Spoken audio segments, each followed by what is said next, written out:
ಮತ್ತೆ ಜೋಡಿ ಹಕ್ಕಿ ದುನಿಯಾ ವಿಶೇಷ ಕಾರ್ಯಕ್ರಮಕ್ಕೆ ಸ್ವಾಗತ. ಈ ದಂಪತಿಗಳಿಗೆ ಪ್ರೀತಿನೇ ಆಸ್ತಿ. ಸಾಮಾನ್ಯವಾಗಿ ಮದುವೆ ಮಾಡಬೇಕಾದ್ರೆ ಅಂದ ಚಂದ, ಹುಡುಗಿಯ ಅಡಿಯಿಂದ ಮುಡಿಯವರೆಗೆ ಎಲ್ಲ ಅಂಗಾಂಗಗಳು ಚೆನ್ನಾಗಿದೆಯಾ ಅಂತ ನೋಡಿ ಖಾತ್ರಿ ಮಾಡಿಕೊಂಡು ಮದುವೆ ಮಾಡಿಕೊಳ್ಳುವಂತಹ ಗಂಡಸರೇ ಜಾಸ್ತಿ. ಅಂಥದ್ರಲ್ಲಿ ಎರಡೂ ಕಾಲಿಲ್ಲ ಅಂದರೂ ಪರವಾಗಿಲ್ಲ, ಆಕೆಯೇ ನನ್ನ ಬಾಳಿನ ಜ್ಯೋತಿ, ಆಕೆ ಇದ್ದರೆ ನನ್ನ ಬಾಳು ಸಾರ್ಥಕ ಆಗುತ್ತೆ ಅಂತ ಎಲ್ಲಮ್ಮನಿಗೆ ಬಾಳು ಕೊಟ್ಟಂತಹ, ಬೆಳಕು ನೀಡಿದಂತಹವರು ಚಂದ್ರಶೇಖರ್. ಬನ್ನಿ ಚಂದ್ರಶೇಖರ್ ಅವ್ರ ಜೊತೆ ಮಾತನಾಡಿಸೋಣ. ಅವರಿಗೆ ಎಲ್ಲಮ್ಮ ಅವರೊಂದಿಗೆ ಪ್ರೀತಿ ಹೇಗೆ ಹುಟ್ಟಿತು, ಅವರ ಜೀವನ ಈಗ ಹೇಗಿದೆ, ಅವರನ್ನು ಮಾತಾಡಿಸೋಣ. ಓಕೆ ಚಂದ್ರಶೇಖರ್ ಅವರು, ನಾನು ಆವಾಗಲೇ ಹೇಳ್ತಾ ಇದ್ದೆ, ಎಲ್ಲಮ್ಮ ಅವರು ಜೀವನದಲ್ಲಿ 3 ಗೋಲ್ ಇತ್ತಂತೆ, ಆದರೆ ನೀವು ಅವರ ಜೀವನದಲ್ಲಿ ಸಿಗ್ತೀರಿ ಅಂತ ಅವ್ರು ಯಾವತ್ತೂ ಕೂಡ ಯೋಚನೆ ಮಾಡಿರ್ಲಿಲ್ವೇನೋ ಎಲ್ಲಮ್ಮನವ್ರೆ? ನಿಜವಾಗ್ಲು ನಿಮಗೆ ಪ್ರೀತಿ ಹುಟ್ಟಿದ್ದು ಯಾವಾಗ ಎಲ್ಲಮ್ಮವ್ರು? ನಮ್ಮ ಆಂಟಿ ಮನೆಗೆ ಬರ್ತಾ ಇದ್ರು ಅವಾಗ ಸಮ್ಮರ್ ಹಾಲಿಡೇಸ್ ಬರ್ತಾ ಇದ್ರು. ಆಂಟಿ ಅಂದ್ರೆ ಎಲ್ಲಮ್ಮ ಅವ್ರನ್ನ ನೋಡ್ಕೊಳ್ತಿದ್ದಂತ ಹಾಸ್ಟೆಲ್ ಅಲ್ಲಿ ಇರುವಂತಹ ಆಂಟಿ. ಆ ಆಂಟಿನೇ ನಮ್ಮ ಮನೆಗೆ ಬರ್ತಾ ಇದ್ರು, ಅವ್ರ ಮನೆಗೆ ಬರ್ತಾ ಇದ್ರು. ನಾವು ಹಂಗೆ ಭೇಟಿ ಮಾಡ್ಕೊಂಡು. ಸಾಮಾನ್ಯವಾಗಿ ಒಬ್ಬ ಹುಡುಗ ಒಬ್ಬ ಹುಡುಗಿನ ಪ್ರೀತಿಸ್ತಾನೆ ಅಂತಂದ್ರೆ ಫಸ್ಟ್ ಅವಳ ಸೌಂದರ್ಯ ಇರಬಹುದು, ಅಥವಾ ಹುಡುಗಿಗೆ ಎಲ್ಲವನ್ನು ಕೂಡ ಪರೀಕ್ಷಿಸಿ ಆಮೇಲೆ ಮದುವೆಗೆ ಒಪ್ಕೊಳ್ಳುವಂತ ಬಹಳಷ್ಟು ಜನ ಗಂಡಸರಿದ್ದಾರೆ. ನಿಮ್ಗೆ ಏನ್ ಲೈಕ್ ಆಯ್ತು ಎಲ್ಲಮ್ಮನವರಲ್ಲಿ ಅಂತ? ನನಗೆ ಲೈಕ್ ಏನಾಗಿತ್ತು ಅಂದ್ರೆ ಮೇಡಮ್, ಅವ್ರಿಗೊಂದು ಬಾಲ್ ಕೊಡ್ಬೇಕಂತ ನನಗೆ ಆಸೆ ಆಗಿತ್ತು ಮೇಡಮ್. ಬೇರೆಯವ್ರಿಗೆಲ್ಲ ಬೇಡ, ನಮ್ಗೆ ಇಂಥವ್ರಿಗೆ ಮಾತ್ರ ಲೈಫ್ ಕೊಡೋಣ ಅಂತ ನನಗೊಂದು ತುಂಬಾ ಆಸೆ ಆಗಿತ್ತು ಲೈಫಲ್ಲಿ. ಸೊ ಆ ಥರನೇ ಇವಾಗ ತುಂಬಾ ಪ್ರೀತಿ ಇತ್ತು ಮೇಡಮ್. ಆದ್ರೆ ನನಗೆ ಬಾಲ್ ಕೊಡ್ಬೇಕಂತ ನನಗೆ ಫಸ್ಟ್ ನಿಂದಾನೇ ಆಮಿತ್ತು. ಸೊ ಅದಕ್ಕೋಸ್ಕರನೇ ಅವ್ರಿಗೆ ಲೈಫ್ ಕೊಟ್ಟಿದ್ದೀನಿ. ಇವಾಗ ಚೆನ್ನಾಗಿದ್ದೀನಿ ಲೈಫಲ್ಲಿ.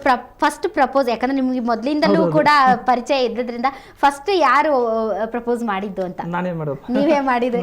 ರಿಯಾಕ್ಷನ್ ಹೇಗಿತ್ತು ಎಲ್ಲ? ರಿಯಾಕ್ಷನ್ ಬಂದ್ಬಿಟ್ಟು ಅವರು 2 ದಿವಸ 3 ದಿವಸ 1 ವಾರ ಆದ್ಮೇಲೆ ರಿಯಾಕ್ಷನ್ ಕೊಟ್ರು ಮೇಡಮ್.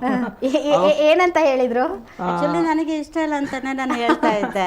ಯಾಕಂದ್ರೆ ಮದುವೆ ಮಾಡ್ಕೊಂಡು ಹೋಗಿರೋ ನನ್ನ ಫ್ರೆಂಡ್ಸ್ನ ಎಷ್ಟೋ ಜನನ ನೋಡ್ತಾ ಇದ್ದೆ ನಾನು. ಎಲ್ಲ ಬಿಟ್ಟು ಹೋಗ್ಬಿಡು, ಮದುವೆ ಮಾಡ್ಕೊಳ್ಳೋದು, ಸ್ವಲ್ಪ ದಿನ ಇರೋದು, ಆಮೇಲೆ ಬಿಟ್ಟು ಹೋಗ್ಬಿಡೋದು, ಅದೇ ಆಗ್ತಾ ಇತ್ತು ನನಗೆ. ಆಮೇಲೆ ನನ್ನ ಬಾಳಲ್ಲೂ ಹಿಂಗಾಗ್ಬಿಟ್ರೆ ನಾನು ಏನು ಮಾಡೋದು ಅಂತ ಅಂದ್ಬಿಟ್ಟು ನೆನ್ಸ್ಕೊಂಡು ಆಮೇಲೆ ನಾನು ಬೇಡ ಅಂದ್ಬಿಟ್ಟೆ. ಆಮೇಲೆ ನಮ್ಮ ಹಾಸ್ಟೆಲಲ್ಲಿ ಎಲ್ಲರೂ ಇದು ಮಾಡಿಬಿಟ್ಟು, ಒಳ್ಳೆ ಹುಡುಗ, ಆಂಟಿಗೆ ಗೊತ್ತಿರೋರು, ಚಿಕ್ಕದಿಂದ ಗೊತ್ತಿದೆ, ಮದುವೆ ಮಾಡ್ಕೊ, ನೀನು ಚೆನ್ನಾಗೇ ಇರ್ತೀಯ ಅಂತಂದ್ಬಿಟ್ಟು. ಆಮೇಲೆ ಸರಿ, ನನಗೆ ಸ್ವಲ್ಪ ದಿನ ಒಂದು 3 ತಿಂಗ್ಳಿಗೆ ಟೈಮ್ ಕೊಡಪ್ಪ, ನಾನು ಯೋಚನೆ ಮಾಡಿಬಿಟ್ಟು ಕೊಡ್ತೀನಿ. 3 ತಿಂಗಳು ಬೇಕಾ ನಿನಗೆ ಅಂತಂದರು. ನಿನಗೇನು ಅಂತ ಯೋಚನೆ ಮಾಡೋದಿದೆ ಅಂದರೆ, ಇಲ್ಲ ನನಗೆ ಯೋಚನೆ ಮಾಡೋಕ್ಕೆ, ಯಾಕಂದರೆ ನನ್ನ ಭಾಳ ಪ್ರಶ್ನೆ ಇದು, ನಾನು ಯೋಚನೆ ಮಾಡಿ ಆಮೇಲೆ ಎಲ್ಲ ಯೋಚನೆ ಮಾಡಿ ಎಲ್ಲರೂ ಹೇಳಿ ಸರಿ, ಆಮೇಲೆ ನಾವಿಬ್ಬರನ್ನೇ ಎಲ್ಲ ಮಾಡ್ಕೊಂಡು, ನಮಗೆ ಬ್ಯಾಕ್ಗ್ರೌಂಡ್ ಸಪೋರ್ಟ್ ಯಾರೂ ಇಲ್ಲ. ಅವ್ರ ಮನೇಲೂ ಕಡು ಬಡವರು, ನನಗಂತೂ ಯಾರೂ ಇಲ್ಲವೇ ಇಲ್ಲ ಸಪೋರ್ಟ್ಗೆ. ಸೊ ನಾವಿಬ್ಬರೇ ಕಷ್ಟಪಟ್ಟು 1 ವರ್ಷ ಕೆಲಸ ಮಾಡಿ ಸೇರ್ಸಕ್ಕೆ ಆಮೇಲೆ ಸಿಂಪಲ್ಲಾಗಿ ಮ್ಯಾರೇಜ್ ಆದರೆ ಜನ ಏನಂತಾರೆ ಅದೆಲ್ಲ ಯೋಚನೆ ಬಂದಿಲ್ವಾ ಚಂದ್ರಶೇಖರ್? ಇಲ್ಲ ಮೇಡಮ್, ಬೇರೆ ಯಾರು ಹೆಂಗನ ತಿಳ್ಕೊಳ್ಳಿ, ನನ್ನ ಲೈಫ್ ನಾನು ನೋಡ್ಕೊಳ್ಬೇಕು. ಸೊ ಈಗ ಸುವರ್ಣ ನ್ಯೂಸಲ್ಲಿ ದೃಶ್ಯಗಳನ್ನ ನೋಡ್ತಾ ಇದ್ದೆ, ಎಲ್ಲಿ ಹೋದ್ರೂ ಕೂಡ ನೀವು ಸಣ್ಣ ಮಗುವಿನಂತೆ ಎಲ್ಲಮ್ಮ ಅವ್ರನ್ನ ಎತ್ಕೊಂಡು ಹೋಗ್ತೀರಾ.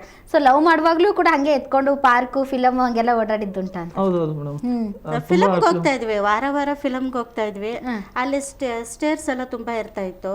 ಎತ್ಕೊಂಡ ಹೋಗೋರು ಏನು ಇದು ಮಾಡ್ತಾ ಇದ್ದಿಲ್ಲ, ಎತ್ಕೊಂಡೋಗಿ ಚೇರ್ ಮೇಲೆ ಕುಂದ್ರಿಸಿ ಆಮೇಲೆ ಬಂದು ನಾನು ವೀಲ್ ಚೇರ್ನ ತಗೊಂಡೋಗಿ ಅದ್ರ ಮೇಲೆ ಕುಂದ್ರಿಸಿ ಆಮೇಲೆ ಇಬ್ರು ಪಕ್ಕದಲ್ಲಿ ಕೂತ್ಕೊಂಡು ಫಿಲಮ್ ಎಲ್ಲ ನೋಡ್ತಾ ಇದ್ವಿ. ಓಕೆ ಭಾರ್ಗವಿ ಅವರೇ, ನಿಜಕ್ಕೂ ಕೂಡ ಅಪರೂಪ ಇಂತಹ ಜೋಡಿಗಳು ಇರೋದು. ಸಮಾಜಕ್ಕೆ ಒಂದು ಒಳ್ಳೆಯ ಸಂದೇಶ ಮತ್ತು ಒಳ್ಳೆಯ ಮಾದರಿ ಅನಿಸುವಂತಹ ಜೋಡಿಗಳು ಇವರು. ನಿಮ್ಗೆ ಏನು ಅನ್ಸುತ್ತೆ ನೋಡಿದ್ರೆ? ನಮ್ಗೆ ಅನ್ಸುತ್ತೆ ನೋಡಿ, ಒಂದು ಅಂಗವಿಕಲಕ್ಕೆ ಆತ ಲೈಫ್ ಕೊಡೋದಕ್ಕೆ ಪ್ರೀತಿ ಹಂಚ್ಕೋತಾ ಇದ್ದಾರಲ್ಲ. ಇವಾಗ ನಾವೇ ಅನ್ಕೊಳ್ತಾ ಇದ್ವಿ, ನಮ್ಮ ಸಂಘದಲ್ಲೇ ಸುಮಾರು ಕೇಸಸ್ ಬರ್ತಾ ಇರುತ್ತೆ, ಮದುವೆ ಆಗಿ 6 ತಿಂಗಳಿಗೆ ಡೈವರ್ಸ್ ಕೊಡಬೇಕು, ಎಲ್ಲ ವಿದ್ಯಾವಂತರ ಹೆಣ್ಣುಮಕ್ಕಳೇ ಇದ್ದಾರೆ ಮಾಡ್ತಾ ಇದ್ದಾರೆ.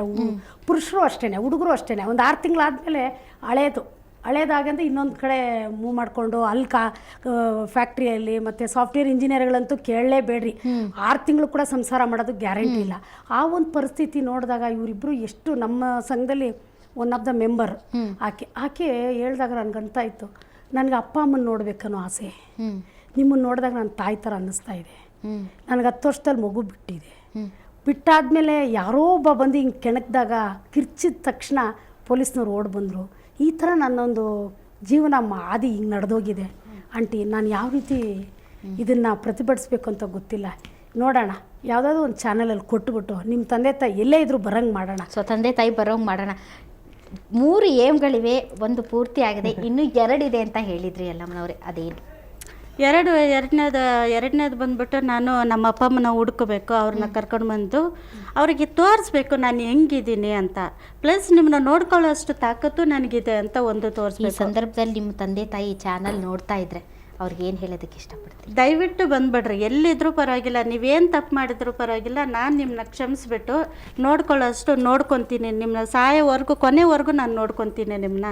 ಯಾವುದೇ ಕಾರಣಕ್ಕೂ ಏನು ಸಂಕೋಚ ಇಕ್ಕೋಬೇಡ್ರಿ ಮನಸ್ಸಿನಲ್ಲಿ, ಬಂದುಬಿಡ್ರಿ ವಾಪಸ್ ನನ್ನ ಜೊತೆ ಅಂತ ಹೇಳ್ತೀನಿ. ಸೊ 10 ವರ್ಷದಲ್ಲಿ ನಿಮ್ಮ ಊರು ಯಾವುದು ಅಥವಾ ನಿಮ್ಮ ತಂದೆ ತಾಯಿ ಹೇಗಿರ್ತಾರೆ, ಅವ್ರ ಹೆಸರೇನು, ಅದೇನು ಗೊತ್ತಿರಲಿಲ್ವಾ? ಎಲ್ಲ ಹೆಸರೆಲ್ಲ ಏನು ಗೊತ್ತಿಲ್ಲ, ನಮ್ಮ ತಂದೆ ತಾಯಿ ಹೆಸರು ಗೊತ್ತಿದೆ, ಊರ ಹೆಸರೆಲ್ಲ ಗೊತ್ತಿಲ್ಲ. ನನ್ನ ತಂದೆ ಹೆಸರು ಗಂಗಾಧರ್ ಅಂತ, ತಾಯಿ ಹೆಸರು ರುದ್ರಮ್ಮ ಅಂತ. ರುದ್ರಮ್ಮ. 10 ಜನ ಮಕ್ಕಳು, ಕೊನೆಯವರು ನೀವು? ಇಲ್ಲ ನಾನು 4ನೇ ಅವಳು. 4ನೇ ಅವಳು. ಯಾವ ಬಸ್ ಸ್ಟ್ಯಾಂಡಲ್ಲಿ ನಿಮ್ಮನ್ನ ಬಿಟ್ಟು ಹೋಗಿದ್ದು ಅಂತ? ಅದೇ ಬಳ್ಳಾರಿ ಇಲ್ಲಾಂದ್ರೆ ಬಿಜಾಪುರ, ಎರಡಲ್ಲೇ. ನನಗೆ ಎರಡು ಸ್ವಲ್ಪ ಕನ್ಫ್ಯೂಸ್ ಆಗಿದೆ, ಆದರೆ ಈ ಎರಡಲ್ಲೇ ಎಲ್ಲೋ ಬಿಟ್ಟು ಹೋಗಿದ್ದಾರೆ ಬಸ್ ಸ್ಟ್ಯಾಂಡಲ್ಲಿ, ಅಲ್ಲೇ ಬಿಟ್ಟು ಹೋಗಿದ್ದು. ಸೊ ನಿಮ್ಮಿಂದ ಆಸ್ತಿ ಬೇಡ, ಏನು ಬೇಡ, ನಿಮ್ಮ ಪ್ರೀತಿ ಒಂದು ಸಾಕು. ಅಷ್ಟೇ ಇದ್ರೆ ಸಾಕು ನನಗೆ, ಅವ್ರದ್ದು ಏನು ಬೇಕಾಗಿಲ್ಲ. ನಾನು ನೋಡ್ಕೊಳ್ಳೋಷ್ಟು ದೇವ್ರ ಶಕ್ತಿ ನನಗೆ ಇವಾಗ ಕೊಟ್ಬಿಟ್ಟಿದ್ದಾರೆ, ನಾನು ನೋಡ್ಕೊತೀನಿ, ಪರವಾಗಿಲ್ಲ ನೋಡ್ಕೊತೀನಿ. ಬಂದುಬಿಡ್ಲಿ ಅವರು ನನ್ನ ಹತ್ರ, ನಾನು ಅವ್ರನ್ನ ನೋಡ್ಕೊಂಡು ಬೇರೆಯವ್ರಿಗೆ ಒಂದು ಪಾಠ ಇದ್ದಂಗೆ. ಅಪ್ಪ ಅಮ್ಮ ಇವಾಗ ಮುಂದೆ ಇದ್ದರೂ ಕೂಡ ಅವ್ರನ್ನ ನೋಡ್ಕೊಳ್ಳೋದಿಲ್ಲ, ಕಳಿಸ್ಬಿಡ್ತಾರೆ, ಆದರೆ ನಾನು ನೋಡ್ಕೊತೀನಿ, ಪರವಾಗಿಲ್ಲ ಅಂತ ಕೇಳ್ಕೊತೀನಿ ಅವ್ರನ್ನ. ಓಕೆ, ನಿಮ್ಮ ಜೊತೆ ಮಾತುಕತೆಯನ್ನು ಮುಂದುವರಿಸ್ತೀನಿ ವೀಕ್ಷಕರ, ಒಂದು ಸಣ್ಣ ಬ್ರೇಕ್ನ ನಂತರ.